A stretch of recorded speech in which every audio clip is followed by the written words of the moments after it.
Bem-vindo à aula de ativação número 18. Eu quero falar sobre um assunto bem interessante sobre o profético. Deus, toda vez que Ele quer fazer algo importante na terra, Ele avisa. Ele traz revelações, Ele traz as suas informações, os seus segredos ao coração dos homens.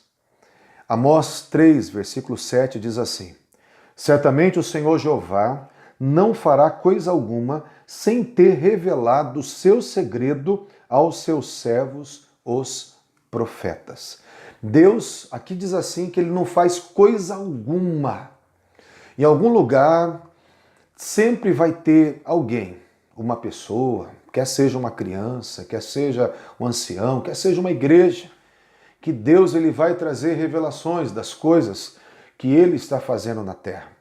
Tudo que é importante que acontece nessa terra, ou que vai acontecer nessa terra, o Senhor Jeová está trazendo as suas informações antecipadas. Um exemplo disso é o livro de Apocalipse, quando fala da grande tribulação, das pragas, das taças, das trombetas. E eu entendo que tudo isso vai ser anunciado pelos dois profetas que Deus vai levantar. Apocalipse, capítulo 10, versículo 7 diz assim: Nos dias da voz do sétimo anjo, quando tocar a sua trombeta, se cumprirá o segredo de Deus, como anunciou aos profetas os seus servos. Conexão ali com Amós 3:7. Daí ele continua e ele vai falar das duas testemunhas que vão ser levantadas no período, que eu creio que será no período dos 7 anos da grande tribulação. E diz assim Apocalipse 11, versículo 3: E darei poder às minhas duas testemunhas e profetizarão por 1260 dias, vestidas de pano de saco. Versículo 5: Se alguém lhes quiser fazer mal, fogo sairá da sua boca e devorará os seus inimigos. Se alguém lhe quiser fazer mal, importa que assim seja morto. Estas têm poder para fechar o céu, para que não chova nos dias da sua profecia. Tem poder sobre as águas para convertê-las em sangue e para ferir a terra com toda sorte de pragas, quantas vezes quiserem. E quando acabarem o seu testemunho, a besta que sobe do abismo lhes fará guerra e as vencerá e as matará. Versículo 9. Os homens de vários povos e tribos e línguas e nações verão o seu corpo morto por 3 dias e meio. Não permitirão que o seu corpo morto seja posto em sepulcros. E os que habitam na terra se regozijarão sobre eles, se alegrarão, mandarão presentes uns aos outros, porque esses dois profetas tinham atormentado os que habitam sobre a terra. Fica bem claro aqui que essas duas testemunhas, elas vão anunciar, assim como já foi anunciado pelo apóstolo João, foi trazido para ele aqui em Apocalipse e descrito de uma forma sequencial das coisas que vão acontecer, mas de uma forma mais clara, mais pontual. Deus vai usar dois profetas, que eles, quando entregarem essas palavras, vai chamar à existência aquilo que vai acontecer na terra. Os cataclismas, as pragas e tudo mais que for acontecer na terra vai ser anunciado primeiro. Tanto que quando eles forem mortos, eles não serão sepultados. Eles serão um troféu para todos os povos, línguas e nações. E diz a palavra que eles vão fazer festa, vão mandar presente uns para os outros, porque esses dois homens tinham atormentado os que habitam sobre a terra. Quer dizer, na verdade, eles foram só a voz profética, eles foram só os arautos, os mensageiros, mas eles aqui estão sendo responsabilizados por tudo de ruim que vai acontecer. O interessante é que em todo o período da grande tribulação, toda a terra vai saber que vai ser a ira do Cordeiro, que vai vir tudo os acontecimentos nos céus e na terra, vai vir com a permissão e com a palavra anunciada do Cordeiro de Deus. Apocalipse 6, 15 a 16 diz assim: E os reis da terra, os grandes, os ricos, e os tribunos, e os poderosos, e todo servo, e todo livre, se esconderão nas cavernas e nas rochas das montanhas, e diziam aos montes e aos rochedos: Caí sobre nós e escondei-nos do rosto daquele que está sentado sobre o trono e da ira do Cordeiro.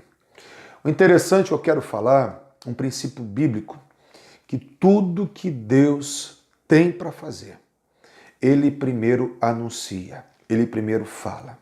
O profeta, às vezes, não é tão bem quisto, ele não é tão bem recebido, ele não é uma pessoa muito querida no meio, porque quando ele é um profeta de Deus de verdade, ele entrega as coisas que são abençoadoras, mas ele entrega também as coisas que exigem mudanças, que exigem tomadas de direções, que exigem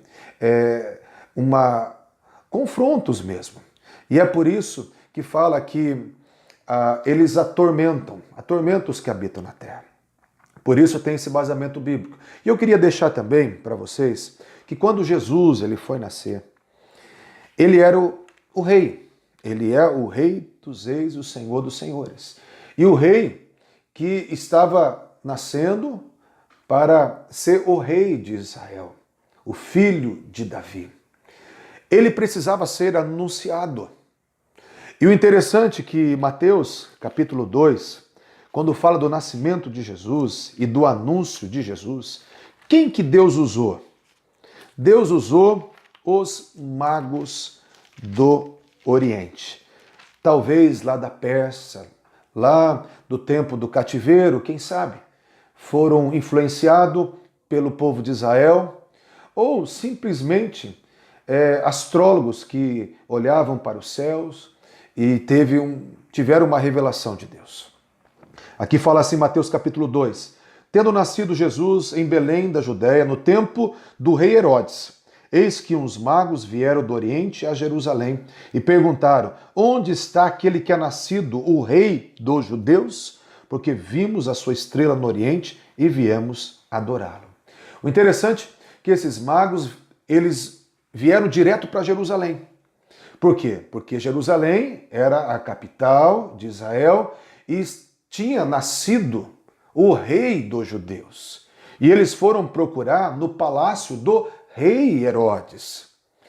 E eles não entenderam que era apenas um rei normal. Porque diz assim, nós viemos para adorá-lo. Eles não vieram para trazer homenagens. Eles vieram com uma revelação de um Deus divino.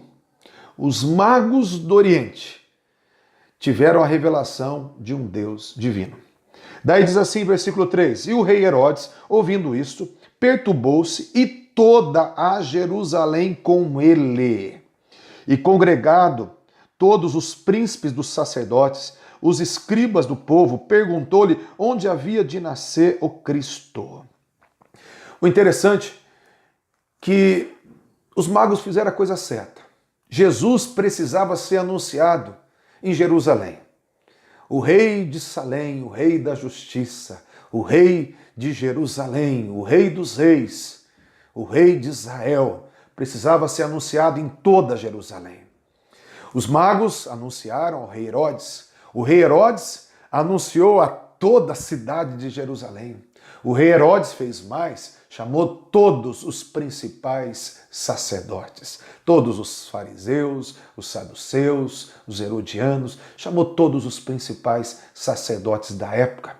E chamou também os doutores da lei, os escribas, os estudiosos, os copistas, aqueles que escreviam e repetiam a lei e decoravam toda a lei.